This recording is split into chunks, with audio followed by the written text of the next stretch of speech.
My name is Dawn Davies. I'm a formal Gardens Manager here at New England Botanic Garden at Tower Hill, and I've had the pleasure of working here for almost 25 years.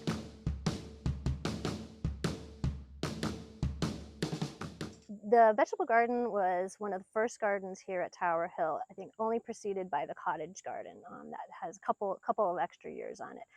The garden itself was about 5,000 square feet, and we recently expanded it to about 15,000 square feet a couple of years ago with the vegetable garden expansion, hopefully with the intention that we were going to be able to donate more produce to our local food pantry, the South Worcester Neighborhood Center. Our society also has its roots in agriculture. We sort of did a partner meeting with the Massachusetts Agricultural Society in like 1840, and then a few years later in 1842, we actually formed Worcester County Horticultural Society. Each year I do usually a different theme. I also try to make it aesthetically pleasing as well as educational. I like to try to do new and different varieties. I source my seeds from anywhere between 15 and 20 different seed sources, and frequently save my own seed from year to year. So sometimes if you see a lettuce bolting in the garden, it actually could be serving a purpose, and it's usually myself collecting seed. I know soon I'll be collecting seed from our fennel plants, so I'm anxiously awaiting that. I start planting the vegetable garden actually usually just around this time every year for the following season. So if I have an opportunity to save seed or save plants from year to year, that's when I make those decisions. I would say the vegetable garden here at Tower Hill is grown probably anywhere between 80 and 90% from seed, whether it's direct sown in the garden or started a little bit early in our greenhouse. We buy only a very, very small percent of plants in, usually onion plants, garlic, and some of the hotter season crops like sweet potato, sometimes peanuts. From the varietal level, over 200 different varieties of plants.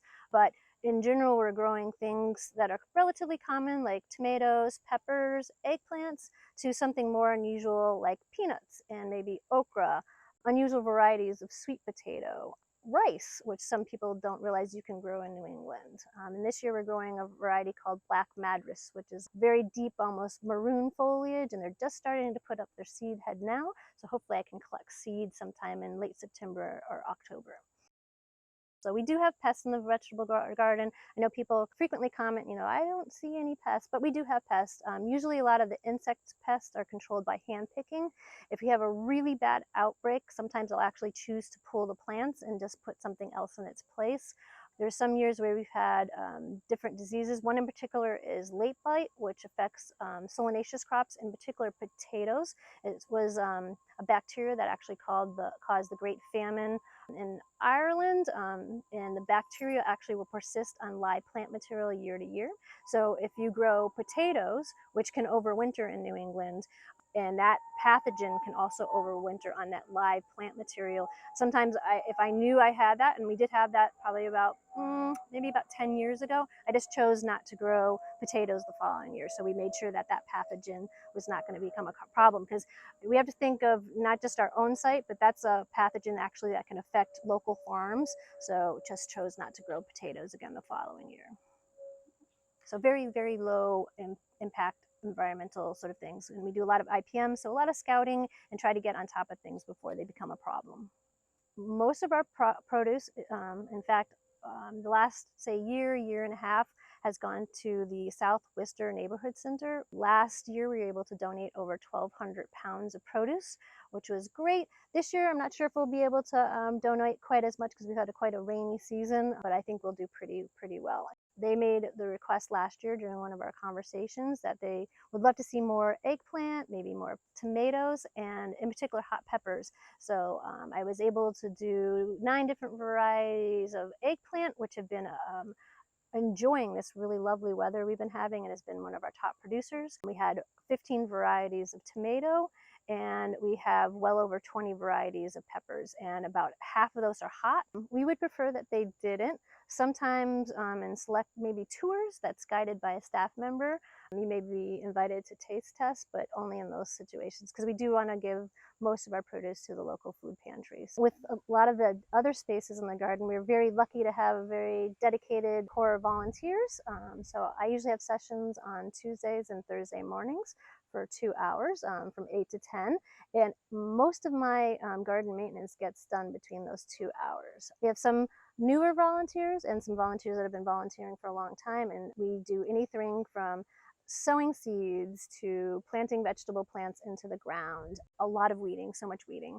And then later in the season, starting usually around anywhere from like late May to June, we start harvesting and sending off donations to the local food pantry. As we all have been noticing different effects of the climate, one of the ones that we've had this year has been extreme levels of rain, and basically long periods of this time where the soils just don't dry out in between the periods of rain that we've been getting.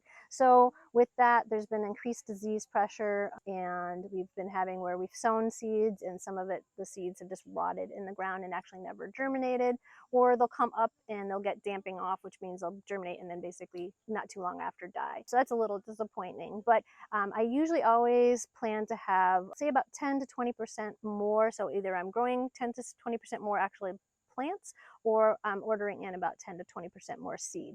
I have to say I'm pretty excited. A few weeks ago, we had sort of went through and harvested all of our garlic. We kept all the different varieties separate. This year we had about 7 varieties of garlic. It took a few weeks because, again, it's been a lot more humid with the wet weather, so it took a little while longer to cure. We went through with the volunteers a few weeks ago and cleaned them up, sort of took out some of the outside cloves. Then last week I went through and pulled the garlic that I want to save for planting this fall. So sometime, usually the end of September, beginning of October, I'm planting my garlic cloves for the next year's harvest. So if that's something that you're interested in, that's something to do around this time of year, would be ordering your garlic. Thanks for chatting with me today, and I hope you come visit the gardens really soon.